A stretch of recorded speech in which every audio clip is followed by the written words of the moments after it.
श्री स्वामी समर्थ. जय महाकाली सर्वांना. बघा, आपल्याला जर आपल्या लाईफ मध्ये खूप फेम हवा आहे, म्हणजे आपल्याला असं वाटत असेल की आपण पण प्रसिद्ध झालो पाहिजे, आपण चार चौघामध्ये गेल्यावर आपण उठून दिसलो पाहिजे, प्रत्येकाने येऊन आपल्याशी संवाद साधला पाहिजे, म्हणून आपल्याला एक उपाय करायचा आहे. उपाय काहीही खर्चायचं नाही, आपल्याला उपाय घर बसल्या बसल्याच करायचा आहे. आपला हा जो अनामिकेच्या खाली हा जो भाग आहे, हा आपला सूर्याचा भाग असतो.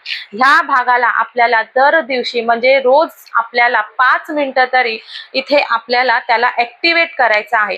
हा आपला सूर्य आहे, ह्याला आपल्याला ऍक्टिव्हेट करायचं आहे. मी तुम्हाला जसा व्हिडिओमध्ये दाखवते त्याप्रमाणे आपल्याला इथे हा भाग आपल्याला घासायचा आहे, ऍक्टिव्हेट करायचा आहे. असं घासल्यामुळे तो ऍक्टिव्हेट होतो आणि आपला सूर्य जो आहे हा मजबूत होतो, बळकट होतो आणि आपले जे लाईफ मध्ये फेम येण्याचे चान्सेस आहेत तो मार्ग पूर्णपणे